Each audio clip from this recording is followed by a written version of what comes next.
Circuit diagram में बहुत सारे क्वेश्चंस जो मैं डिफरेंट टाइप के क्वेश्चन में लेके आ रहा हूँ, उसमें ट्रिकी क्वेश्चंस का ये भी एक बहुत ही अच्छा पार्ट है और आया हुआ है, आईआईटी में भी आया हुआ है, आप देख सकते हो क्वेश्चन को। तो ऐसे ही क्वेश्चंस को मैं आपके सामने यहाँ पे डिस्कस करने जा रहा हूँ। चलिए स्टार्ट करते हैं। देख ही रहे हो आपको इसमें find the current through 2 ohm resistance for the given circuit. यहाँ पे जो सर्किट दी हुई है, एक तरफ 10 वोल्ट की बैटरी लगाई हुई है हमने, दूसरी तरफ 20 वोल्ट की, और जो रेजिस्टेंस कनेक्टेड है एक तरफ 5 ओम का, दूसरी तरफ 10 ओम का। तो हमें बताना है कि 2 ओम के रेजिस्टेंस के थ्रू क्या करंट पास हो रही होगी। इस तरह के क्वेश्चन में नॉर्मली क्या होता है कि जैसे हमें 2 ओम रेजिस्टर, ये जो आप देख रहे हो यहाँ पे 2 ohm resistor, this is not a part of any closed mesh. इसका भी ये पार्ट नहीं है और इस क्लोज लूप का भी पार्ट नहीं है। और ऐसे कंडीशन में क्या होता है, जो करंट होती है इसके थ्रू वो जीरो होती है। तो सॉल्व करने की जरूरत ही नहीं है, यहाँ पे सीधा आप लिख सकते हो कि जीरो ऑप्शन इसके लिए सही है। जैसा कि इस क्वेश्चन में ये व्हीट स्टोन बेस का फॉर्मेट लग रहा है, पी क्यू और आर और जी है यहाँ पे, और यहाँ बोल भी रहा है कि आपके पास क्या, कि in the circuit shown in figure P is not equal to R। तो ये जो P है ये R के इक्वल नहीं है, और नहीं है तो the reading of the galvanometer is same with switch S open और क्लोज्ड। तो चाहे यहाँ पे स्विच आपका ये है, ये ओपन हो या क्लोज हो, तो दोनों ही केस में क्या बता रहा है यहाँ पे, रीडिंग गैल्वेनोमीटर की सेम आ रही है। तो देखिए अगर क्लोज भी होगा और सेम आ रही होगी तो वैसे केस में क्या होगा, आप ये समझ सकते हो कि एक IP और IR, IP और IQ, मतलब करंट जो IP के थ्रू जा रहा है, करंट जो IQ के थ्रू जा रहा है ना।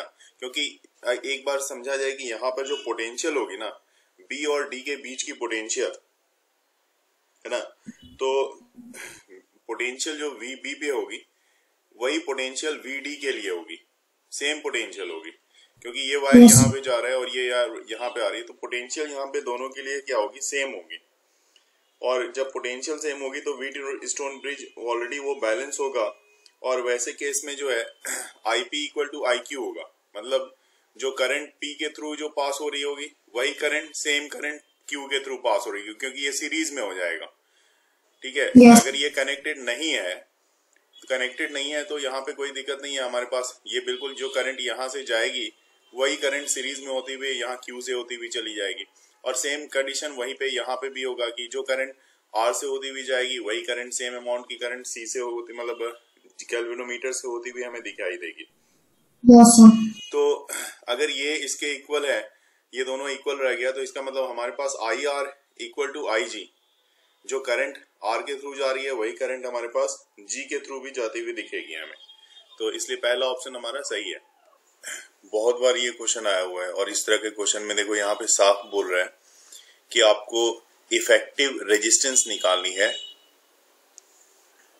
जैसे इफेक्टिव रेजिस्टेंस चाहिए P और Q के बीच में, तो आप देखो इसमें जो कंडीशन दी हुई है, जैसे ये हमारे पास 2R दिया हुआ है, तो 2R वाला जो है, ये 2R और ये R, इसकी जो रेशियो होगी that means 2R by R, small r, और इसी तरह से दूसरी साइड जो इसकी रेशियो होगी 2R by R, ये रेशियो सेम है, तो इसलिए यहाँ पे बीच में से होके करंट जाएगा नहीं, तो ये रेजिस्टेंस हो या ना हो इससे कोई हमें फर्क नहीं पड़ने वाला।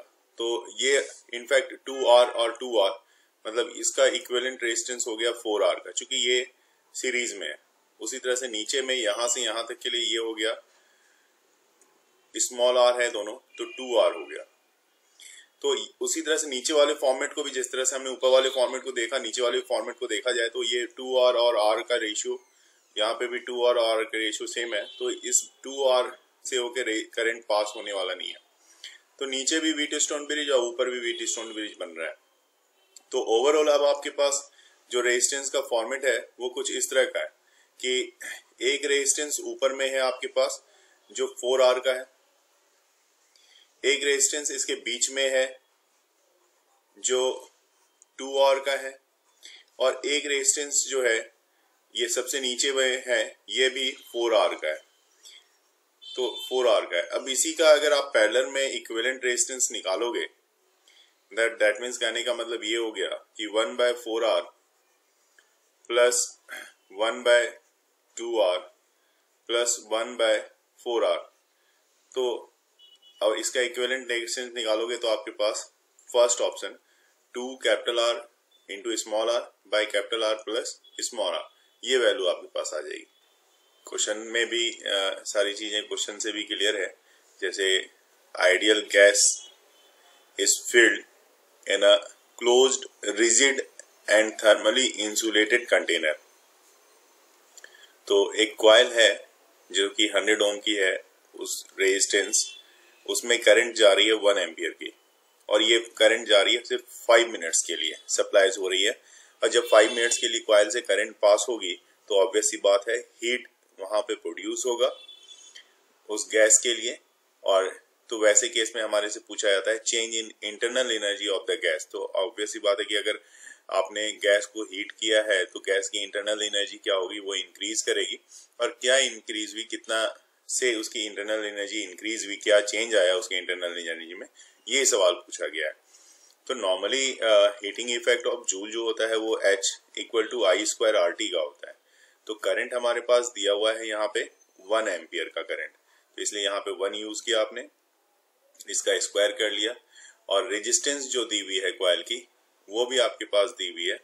यहाँ देखो ये रेजिस्टेंस जो कि 100 ओम का, तो यहाँ पे बोला भी है रेजिस्टेंस कैरिंग 5 मिनट्स के लिए, है ना। और heat in the gas change in internal energy आपको निकालनी है यहाँ पे। और लास्ट में जो टाइम है वो 5 मिनट्स के लिए, तो 5 मिनट्स को सेकंड में चेंज कर दिया 5 इंटू 60 करके। तो इस तरह से यहाँ पे आपके पास आ रहा है 30,000 जूल, जो कि 30 किलो जूल के इक्वल है। ये आपके पास रिजल्ट आ रहा है बी वाला। जब भी इस तरह का क्वेश्चन आपके पास दिया हो, इसको थोड़ा सा स्टेप वाइज मूव करेंगे, और स्टेप वाइज मूव करने के लिए क्या करना होगा वो देखेंगे। पहले जैसे आपके पास दिया हुआ है कि सप्लाई जो है आपकी supply voltage to a room 120 volt की सप्लाई है। The resistance of the lead wire की रेजिस्टेंस दे दी गई है आपके पास 6 ओम की। 60 watt bulb is already switched on, ये तो पहले से ही स्विच्ड ऑन है, और 6 ओम की रेजिस्टेंस लीड वायर की है, वो भी है। तो what is the decrease of voltage across the bulb के अक्रॉस क्या वोल्टेज डिक्रीज करेगी ये देखना है। कब? When a 240 what heater is switched on.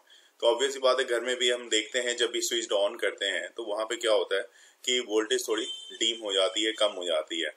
और इसको स्विच ऑन किया on in parallel to the bulb, क्योंकि घर में जितनी भी कॉम्बिनेशन होती है वो सब कॉम्बिनेशन जो है पैरेलल में होती है, ये भी हमें अच्छे से पता है। पैरेलल कॉम्बिनेशन स्विच सर्किट की जो कॉम्बिनेशन होती है घर में, बोर्ड में, घर में जो आपके स्विच बोर्ड है उससे जितनी भी कॉम्बिनेशन है वो सब के सब पैरेलल में कंबाइन होती है। तो ये सब चीज को देखते हुए यहाँ पे हमें पहले मान लो इसमें आपको क्या करना है, तो आप एक 1 बाय 1 जैसे रेजिस्टेंस आपको निकालनी है, तो पहले आप रेजिस्टेंस इसका बल्ब का निकालो। मैं तो ये कहूंगा कि आप रेजिस्टेंस बल्ब का निकालो। तो रेजिस्टेंस अगर आप बल्ब का निकालते हो तो resistance of bulb RB equal to हो जाएगा, फॉर्मूला आप अप्लाई करो V², क्योंकि पोटेंशियल आपके पास दी हुई है और पावर दी हुई है, तो V² अपॉन PB। तो V² अपॉन PB अगर आप इस तरह के क्वेश्चन में यहाँ पे अप्लाई करते हो तो V² जो है वो 120 वोल्ट का है, तो दैट मीन्स 120 का स्क्वायर अपॉन में, और बल्ब का जो पावर है वो 60 वॉट का बल्ब आपने यूज किया है। यहाँ पे देखो 60 वॉट आपके पास दी हुई है, तो 60 वॉट का तो अपॉन में 60, यहां से आप RB निकालोगे, रेजिस्टेंस बल्ब के अक्रॉस का रेजिस्टेंस निकालोगे, तो बल्ब के अक्रॉस रेजिस्टेंस आपके पास 240 ओम का आ रहा होगा। फिर इसी तरह से आप रेजिस्टेंस निकाल सकते हो दूसरे वाले पार्ट का जो कि हीटर के लिए यूज किया गया है।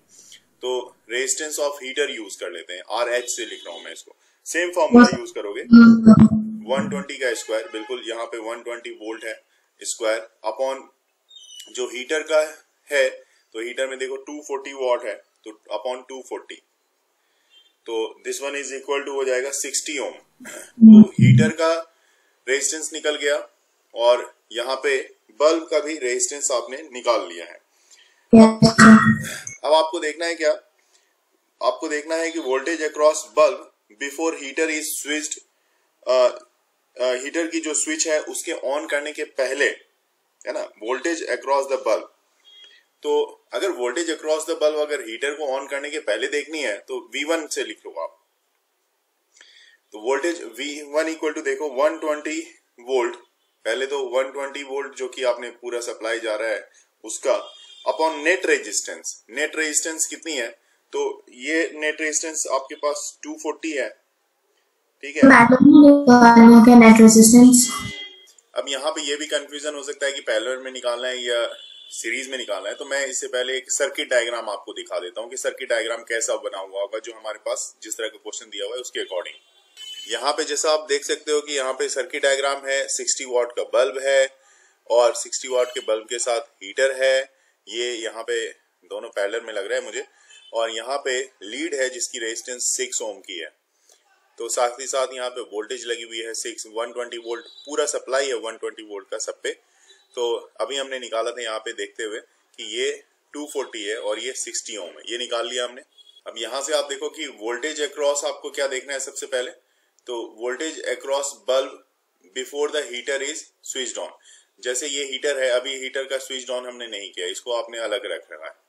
तो अलग रखा है तो मतलब इसका मतलब ये क्या हो गया कि देखो यहाँ से जो सप्लाई जा रही है बेटा, ये यहाँ से सप्लाई जा रही थी, ये वोल्टेज है और यहाँ पे 240, देखो यहाँ पे रेजिस्टेंस बल्ब के थ्रू रेजिस्टेंस कितना था, तो 240, तो यहाँ पे रेजिस्टेंस 240 और इसका रेजिस्टेंस कितना है, इसका रेजिस्टेंस आपका 6 ओम का है, तो 240 प्लस 6 मतलब 246 ओम। क्योंकि अगर ये आपका हीटर जिस समय तक कनेक्टेड नहीं है तब तक ये क्या है, ये बिल्कुल डायरेक्ट सीरीज में कनेक्टेड है इसके साथ। तो इसके साथ 6 सीरीज में कनेक्टेड है, मतलब ये 240 ओम और ये दोनों ही सीरीज में होंगे, तो 240 प्लस 6।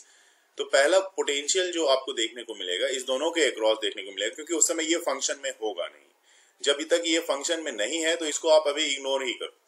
तो ऐसे केस में देखो V1 इक्वल टू आप यहाँ पे निकालो voltage upon total resistance into 240 जो कि आपके पास क्या दिया हुआ है, इसका जो इसका 240 किसके लिए दिया हुआ, साफ बात है कि यहाँ पे हमने लिखा है, इससे निकाला है हमने वोल्टेज अक्रॉस बल्ब। बल्ब के अक्रॉस वोल्टेज क्या रही होगी ये आप इस फॉर्मूले से निकाल सकते हो। तो निकाला यहाँ पे और आपके पास वोल्टेज आ गई 117.07 वोल्ट। ठीक इसी तरह से जिस तरह से V1 निकाला है उसी तरह से V2 भी निकालेंगे, और वो निकालेंगे हम लोग वोल्टेज अक्रॉस। इस बार हीटर को भी देखना होगा हमें, तो उसको देखते हैं पहले। तो अब इसके लिए निकाल लो आप कि भाई जब आपने स्विच ऑन कर दिया है ना, तो बल्ब के अक्रॉस क्या वोल्टेज रही होगी, तो वो V2 मान लिया। तो V2 इक्वल टू आपने ले लिया यहाँ पे 120, तो सप्लाई है ही, मेन सप्लाई है। अब इसकी जो है आप देखो यहाँ पे 48, चूंकि हीटर के लिए यहाँ पे 48 प्लस 6 और इंटू 48, तो इस तरह से 106.67 ये वोल्टेज आपके पास अब मिल रही होगी। किसके अक्रॉस, तो अक्रॉस द बल्ब, जब हीटर को आपने कनेक्ट कर दिया। तो अब सिंपल सी बात है, देखिए RB और RH मतलब बल्ब का और हीटर ये दोनों ही पैरेलल में है, और पैरेलल में होने के कारण इस दोनों का इफेक्टिव रेजिस्टेंस जो आपको मिलेगा वो कुछ इस तरह का मिलेगा, क्योंकि इसका इफेक्टिव रेजिस्टेंस आप इस तरह से निकालोगे 240 इंटू 60 बाई 240 इंटू 240 प्लस 60, जो कि हम लोग पैरेलल के लिए निकालते हैं। तो इसलिए हमारे पास जो इफेक्टिव रेजिस्टेंस आ रहा है इस दोनों के लिए वो आ रहा है 48 ओम का। क्लियर। अब लास्ट का पार्ट है डिक्रीज, जो आपका हो रहा है decrease of voltage across the bulb. क्या डिक्रीज हो रहा है वोल्टेज बल्ब के अक्रॉस का, तो वो V1 माइनस V2 जो कि 117.07 से 106.67, तो वोल्टेज आपके पास आ रहा है 10.4 वोल्ट का। यहाँ पे क्लियर बात है कि बल्ब के अक्रॉस वोल्टेज डिक्रीज हुई, तभी तो बल्ब का क्या हुआ, बल्ब थोड़ा डीम हो गया, उसकी लाइट थोड़ी डीम हो गई। अब इस हिसाब से देखा जाए तो हमारा ऑप्शन कौन सा सही है, C option. C option tick कर दो। इसमें कह रहा है कि जो एक स्टेडी करंट है वो स्टेडी करंट फ्लो हो रही है, steady current I is flowing through cylindrical element A B C के अक्रॉस, ये देखो ए बी सी, लेकिन ये जो पूरा का पूरा बना हुआ है एक सिलेंड्रिकल है, जिसमें इसकी रेडियस जो है, जो नैरो सिलेंड्रिकल सरफेस है उसकी रेडियस, इनर रेडियस r है, और दूसरा जो बना हुआ है बड़े वाला सिलेंडर, इसकी रेडियस 2r की है, ठीक है, और इसकी लेंथ l/2 है और इसकी भी लेंथ l/2 है। तो आपको क्या बताना है, choose the correct relationship. Correct relationship कहने का मतलब वोल्टेज ए बी की जितनी होगी, मतलब देखो ए से बी के बीच की जो वोल्टेज होगी, क्या वो इक्वल होगी टू वी बी सी के, बी और सी से लेके वो ट्वाइस होगी उसके, या पावर अक्रॉस बी सी के अक्रॉस, बी से सी के अक्रॉस जो पावर होगा, this one is 4 times the power across A B. और सी ऑप्शन देखो आप, current density in A B and B C are equal, ऐसा होगा।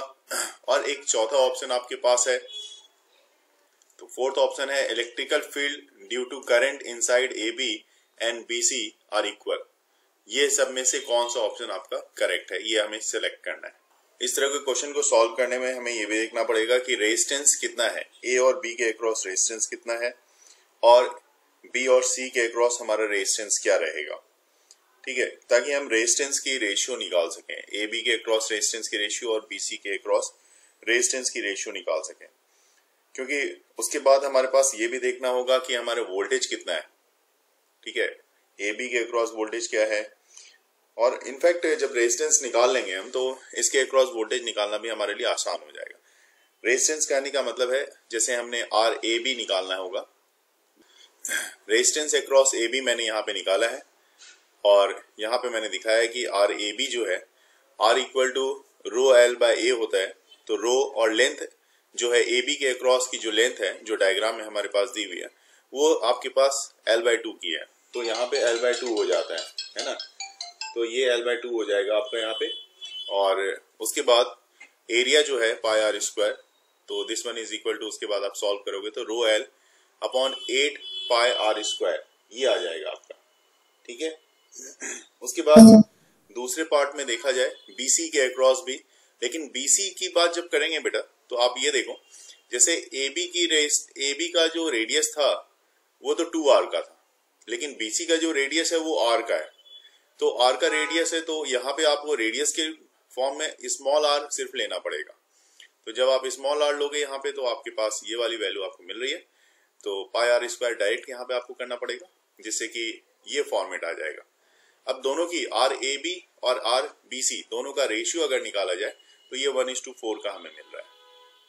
अब वोल्टेज की बात कर लें, तो जैसे मैंने बोला भी कि वोल्टेज का भी रेशियो हमें दिखाना होगा यहाँ पे, तो वोल्टेज मतलब ए बी के अक्रॉस वोल्टेज क्या होगी और उसी तरह से बी सी के अक्रॉस, तो वो फॉर्मूला चूंकि V equal to I R होता है, देखो जितनी करंट एक तरफ से जितना नंबर ऑफ इलेक्ट्रॉन्स जा रहा है उतना ही बाहर भी आएगा, तो इसलिए voltage A B V equal to I R, तो आई आर ए बी और आई आर बी सी, तो इसका रेशियो भी 1:4 का ही आएगा, क्योंकि रेजिस्टेंस का रेशियो 1:4 का है, तो वोल्टेज का भी रेशियो 1:4 का मिलेगा।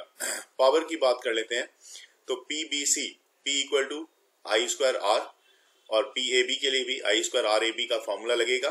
तो जब इस दोनों, अब लेकिन यहाँ पे क्या किया आपने, आप देखो क्वेश्चन के अकॉर्डिंग हमें बीसी का पहले पूछ रहा था, बीसी अपॉन और ए बी का उसके बाद, तो इसलिए हमने बीसी अपॉन ए बी किया है, P A B B C upon P A B, तो ये फॉर्मूला लगाओगे तो R B C upon R A B, जिसका रेशियो 4 का आ जाएगा।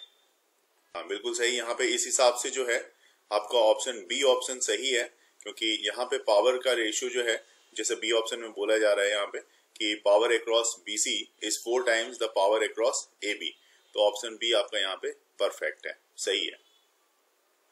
इसको टिक कर लेते हैं। देखिए जो पहला वाला क्वेश्चन है उसकी पहले बात कर लेते हैं हम लोग। कह रहे जैसे if the resistance of a wire is made 4 times, है ना, keeping potential difference across it constant, then the number of times heat produced in it varies by, कितना number of times जो heat produce होगा वो यहाँ पे बताना है। मतलब इसका मतलब ये है कि क्वेश्चन से ये हमें समझ लेना चाहिए कि if resistance of the wire made 4 times keeping potential difference across it constant, किसको constant रखा है, पोटेंशियल डिफरेंस को कांस्टेंट रखा है इन्होंने। तो एक बात आप समझ लो, जब पोटेंशियल डिफरेंस कांस्टेंट होती है तो हीट जो होती है H, ये इनवर्सली प्रोपोर्शनल होती है रेजिस्टेंस के। H इनवर्सली प्रोपोर्शनल क्या होगी, रेजिस्टेंस की होगी। और तब वैसे केस में आप देखो, अगर ये क्या कर रहा है कि 4 टाइम्स है, तो ऑब्वियस सी बात है यहाँ पे हमारे लिए क्या होगा, ये 1/4 टाइम्स हो जाएगा। तो फर्स्ट वाला ये 1/4 टाइम्स हो गया। अगले क्वेश्चन को देख लो। अगला क्वेश्चन किस तरह का बता रहे हैं यहाँ पे, कि कह रहा है कि a coil takes 15 minute to boil certain amount of water. ठीक है, ये कुछ सर्टेन अमाउंट के वाटर को बॉयल करने में 15 मिनट का टाइम ले रहा है। और अनदर कॉइल टेक्स 20 मिनट्स, दूसरा कॉइल आपका ले रहा है 20 मिनट्स। एक कॉइल ले रहा है 15 मिनट्स, दूसरा कॉइल ले रहा है 20 minutes. For the same process, time taken to boil the same amount of water when both coils are connected in series. अगर दोनों कॉइल को सीरीज में मैं कनेक्ट कर दूं, तो वैसे केस में कितना टाइम दोनों मिलके उस सेम अमाउंट के वाटर को गर्म करने में कितना टाइम लेगा? 35 मिनट। हाँ, अभी मैं इसको यहाँ पे दिखा रहा हूँ, मैंने आपके लिए सॉल्व कर भी रखा है पहले से भी। तो ये देखो, H इक्वल टू, अभी जैसे मैंने बताया कि हीट इनवर्सली प्रोपोर्शनल होता है किसके, R के। यही फॉर्मूले से होता है इनवर्सली प्रोपोर्शनल R के, जैसे ऊपर वाले में मैंने डिस्कस किया था। तो यहाँ पे H equal to V² T/R, तो इससे होता है R/T इक्वल टू V²/H, जो कि कांस्टेंट बताता है। तो देखो यहाँ पे मैंने इसको सॉल्व करने के लिए एक मेथड अपनाया है, थोड़ा सा सिंप्लीफाई करने की कोशिश की है। इससे साफ पता लगता है कि यहाँ पे R इक्वल टू अगर मैं ले रहा हूँ, तो R इक्वल टू मैं इसको C मान रहा हूँ। ठीक है, तो R/T इक्वल टू C अगर मान लें, तो R equal to C into T हो जाएगा, where C is a constant. कब? जब V और H के लिए, फॉर V एंड H के लिए, इस दोनों के लिए हमने C को कांस्टेंट ले लिया है। तो इस हिसाब से जो हमारा फॉर्मूला होगा, वो सीरीज के लिए अगर आप लगाओगे तो वो फॉर्मूला कुछ इस तरह का मिलेगा, RS equal to R1 plus R2। तो देखिए, RS जो है वो C इंटू TS, मतलब टाइम जो है सीरीज कॉम्बिनेशन के लिए ये हो गया। और उसी तरह से पहले वाले के रेजिस्टेंस के लिए CT1 हो जाएगा, दूसरे वाले रेजिस्टेंस के लिए CT2 हो जाएगा। तो टोटल टाइम देखा जाए सीरीज के लिए, तो T1 प्लस T2, क्योंकि C दोनों का कांस्टेंट है, तो दोनों ही साइड C को कैंसिल कर दोगे आप। तो डायरेक्ट आप ऐड कर सकते हो यहाँ पे टाइम के लिए। एक के लिए टाइम लग रहा है 15 और दूसरे के लिए 20, तो टाइम हो गया 35 मिनट्स, जो कि आपका यहाँ पे C ऑप्शन सही है।